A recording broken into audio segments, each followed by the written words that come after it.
తెలిసి మాలమానాడు జాతీయ అధ్యక్షులు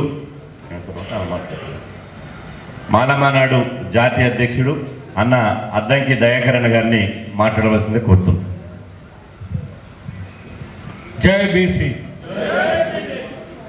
జై బీసీ,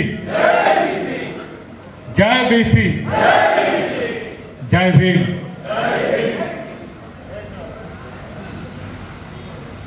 చాలా రోజుల నుంచి మాట్లాడాలంటే కొంచెం బోర్గా కూడా ఉంటుంది. ఎందుకంటే ఇంకా బీసీలకు మేము అట్లా చేస్తాము ఇట్లా చేస్తాము అట్లా ఇక మామూలుగా ఈ 2 నెలలు మాత్రం చాలా పెద్ద ఎత్తున మాట్లాడినాం. కానీ మాటలు ఇంకా చాలా అనిపిస్తున్నది, మాటలు చాలా ఎక్కువైనా అనిపిస్తున్నది, చేతలే మిగిలి ఉన్నాయనేది నాకున్న అభిప్రాయం. ఎంత మాట్లాడాలన్నా కూడా రిపిటీషన్సే ఉన్నాయి. ఎన్నో మీటింగ్లలో మాట్లాడినా సరే మిత్రులు చాలామంది ఈ అంశాల మీద స్పందిస్తున్నారు. మంచిగా ఉద్యమం ఒక ఊపుకొచ్చింది. ఇప్పుడు ఏంటి, బంద్ అంటే బంద్ కూడా చేస్తుంది. ఏ ఒక్క జెండా కూడా కనపడకుండా అగపల్లే, అన్ని జెండాలు ఉన్నాయి. ఆ రోజు ఇక్కడ కూడా మాట్లాడుకున్నాం, మరి అందరి శాఖల్లో అయితే మరి రొయ్యల పుట్టి ఎట్లా పోయిందని. ఏదో జరుగుతున్నది.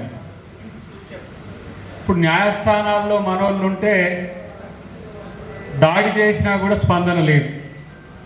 చీఫ్ జస్టిస్ అయినా సరే గౌరవ మందకృష్ణ గారు నిన్ననే పెద్ద ఎత్తున తను ఆత్మగౌరవ ర్యాలీ చేసిండు, చూసినాం. ఈరోజు నిన్న ర్యాలీ లైవ్లలో చూసినాం కానీ పేపర్లలో టీవీలలో కనపడలే. ఇప్పుడు అన్నతో అదే అంటున్నా,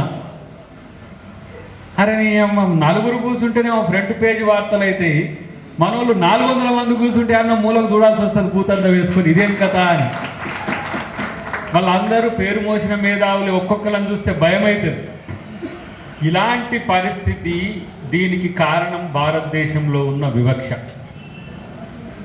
ఈ వివక్షకు వ్యతిరేకంగానే ఈరోజు మరొక ఉద్యమం బీసీల రూపంలో జరుగుతుందని నా యొక్క అభిప్రాయం. ఇప్పుడు ఇక్కడ ఫెయిల్ అవుతామో ఇంకెక్కడా సక్సెస్ కానీ. తెలంగాణలో ఏముందయా, అన్నీ చేసిండ్రు. రాజ్యాంగబద్ధంగా ఉన్న వ్యవస్థలన్నింటినీ ఏ ఫిల్ కావాలన్నా అవన్నీ ఫిల్ చేసిండ్రు. 42% రిజర్వేషన్లకు చట్టం చేసిండ్రు, జీవో చేసిండ్రు, అయినా అమలు కాలే. ఇంకేం చేస్తారు బీసీలు అనేది చర్చ వస్తుంది. మరి అలాంటప్పుడు ఏం చేద్దామో మరి ముఖ్యులతో మళ్ళొక్కసారి కూర్చోవాలని నేను మన జాజుల గారిని, ఆర్ కృష్ణయ్య గారిని విజ్ఞప్తి చేస్తున్నా. మొన్న వీడికి వచ్చినప్పుడు చెప్పినాం, శ్రీనన్న నువ్వు చిన్నోనివైనా రేపు భవిష్యత్తులో ఉన్నోను అన్నకాడికి కృష్ణన్న కాడికి పోయి మీరందరూ కలిసి ఒక జేఏసీగా అయితే నేను కృష్ణన్న లాంటి వాళ్ళని కూడా రావడానికి ఊపు ఉంటుంది. ఎందుకంటే బీసీలు అందరూ కలిసిండ్రు నాయకులు అంటే ఎస్సీ ఎస్టీలో మీకు సపోర్ట్ చేయడానికి మరింత నైతికత పెరుగుతుందని చెప్పిన. మరి పెద్దలు సీనన్న చేసిండు, దానికి తగ్గట్టుగా ఫలితం కూడా వచ్చింది. ఇంతకుముందు నారాయణమూర్తి గారు మాట్లాడుతున్నప్పుడు వారితో నేను ఒక అప్పీల్ చేస్తున్నా. ఏమని, ఈసారి మందకృష్ణ గారు మీటింగ్ ఆర్గనైజ్ చేస్తారు సంఘీభావంగా, మీరందరూ వచ్చేటట్టుగా ఒక కార్యక్రమం తీసుకుందాం అనేది మేము కార్యక్రమం తీసుకున్నాం. ఎందుకంటే మేము వస్తున్నాము, మాట్లాడుతున్నాం, మీరు మీటింగ్లు పెట్టిన వాటిల్లో మేము ఇది చేస్తాం అంటున్నాం, కానీ ఒక నిర్మాణాత్మకమైన సహకారం దళిత గిరిజనుల నుంచి అవసరము, ఆదివాసీల నుంచి అవసరము. ఇది ఆ ప్రయత్నం. రేపటి రోజున వారికి నేను ఈ సభాముఖంగా మందకృష్ణ గారికి నేను విజ్ఞప్తి చేస్తున్నా, ఆ బీసీలకు సంఘీభావ సమావేశం మీ ఆధ్వర్యంలో నిర్వహించాలని నేను సభాముఖంగా వారికి అప్పీల్ చేస్తున్నాను. ఎందుకంటే ఎస్సీ ఎస్టీలే కాదు, ఓసీ సంఘాలు కూడా మద్దతునిస్తున్నాయి. ఓసీల్లో ఉన్న మనువాదులు అందామో, ఆధిపత్య భావజాలం ఉన్న వాళ్ళు అందామో, లేదంటే మేమే అగ్రకులాలం అనుకునే వాళ్ళు అనుకుంటారు కొంతమంది. మరి ఒకనాడు ఇక్కడ కూర్చున్న కులాలన్నీ పాలించిన రాజులే. మరి వీళ్ళు లేటెస్ట్, మనకంటే జూనియర్స్ పాలకులు ఇప్పుడు పాలించేటోళ్ళంతా కూడా.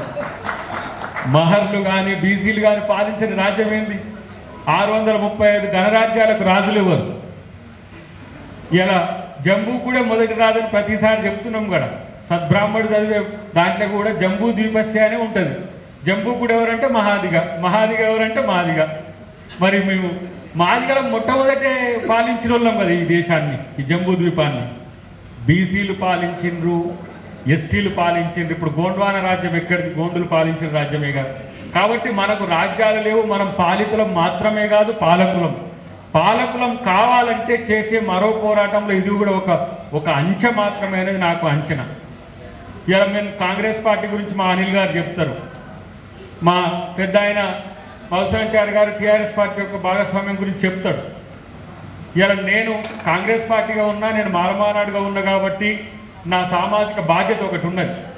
ప్రతిసారి చెప్తున్నాము, పూలే లేనిదే అంబేద్కర్ లేడు. కాబట్టి అంబేద్కర్ వారసులుగా పూలే వారసులు ఈరోజు సమస్యల్లో ఉన్నప్పుడు మేమేం చేయాలో మా సామాజిక బాధ్యత మాకు గుర్తెరుగు.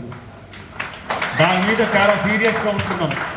సరే, మేము వివిధ సంఘాల సమావేశాలకు పోవడం ఎందుకంటే కూడా భవిష్యత్తులో మిమ్మల్ని మళ్ళెక్కడెక్కడైనా కలపాల్సిన అవసరం వస్తే మేము ఒక సూదిలో దారంగా మీకు ఉపయోగపడతామనే ఉద్దేశం తప్పితే మరొకటి కాదు. బీసీ సంఘాలు చేసే ప్రతి మూమెంట్లో మేము భాగస్వామ్యాన్ని పంచుకోవాలనే ఉద్దేశం కూడా మీ అందరి ఐక్యత కోరడం తప్పితే దాంట్లో స్వార్థం లేనే లేదు. కాబట్టి ఇలా నేను అంటున్న కృష్ణమాదిక్ గారికి, మేము గత నెల రోజుల నుంచి దసరా నుంచి కూడా ఈ అంశం మీద అనుకుంటున్నప్పుడు కూడా వివిధ కార్యక్రమాల వల్ల కలవలేకపోయినా రేపు సంఘీభావ సమావేశాన్ని ఏర్పాటు చేయడమే కాదు, నేను అంటున్న మిత్రులారా, తెలంగాణలో ఉద్యమం జరగాలి, సేమ్ టైం ఢిల్లీలో కూడా ఉద్యమం జరగాలి. రాజ్యాంగ సవరణ అంటే రాష్ట్రం చేసేది కాదు. తెలంగాణ ఉద్యమం ఏ విధంగా తెలంగాణలో గ్రౌండ్ రియాలిటీతో మూమెంట్ చేసినామో చేస్తూనే జాతీయ పార్టీల ఒత్తిడి మీద ఒక చర్చ జరగాల్సిన అవసరం ఉంది. నవంబర్ శీతాకాల సమావేశాల సమయంలో ప్రతిపక్ష నాయకుడు రాహుల్ గాంధీ గారి నుంచి మొదలు పెడితే అఖిలపక్ష నాయకులను కలవడమే కాకుండా ఢిల్లీలో జంతర్ మంతర్ దగ్గర పెడతారా, ఇంకేదన్నా కార్యక్రమం పెడతారా, ఒక పెద్ద ఉద్యమం మాత్రం జరగాల్సిన అవసరం ఈ నవంబర్లో ఉన్నది అనే విషయాన్ని మీ అందరికి గుర్తు చేసే ప్రయత్నం చేస్తున్నా. దానికి మేము నిర్మాణాత్మకంగా మీతో సహకారం అందిస్తూనే మేము ముందుంటామని చెప్పి తెలియజేస్తూ, చివరగా ఒకటే ఒక అంశం, రాజకీయ పార్టీలుగా ఎవరి సహకారం ఎవరి శక్తి మేరకు అది చేసిన మాట వాస్తవం. రాష్ట్ర స్థాయిలో బీజేపీతో ఆ మాట ఎందుకు, నేను కాంగ్రెస్ నాయకుడినైనా సరే కొంతమంది బీజేపీ నాయకులు వ్యతిరేకంగా మాట్లాడొచ్చు కాక, కొంతమంది ఇంకో పార్టీ నాయకులు ఎట్లా అని అనొచ్చు కాక, బై అండ్ లార్జ్ అన్ని పార్టీల మద్దతు రాష్ట్రంలో ఉన్నది. కేంద్రంలో తేవడానికి చేసే ప్రయత్నం ప్రతి సందర్భంలో నేను, నాతో పాటు మా పెద్దన్న నాయకత్వంలో మా సంఘాలన్నీ కూడా ఎస్సీ ఎస్టీ సంఘాలం మీతో కలిసి ఉంటామని చెప్పి తెలియజేస్తూ, జై బీసీ, జై బీసీ, జై భీమ్.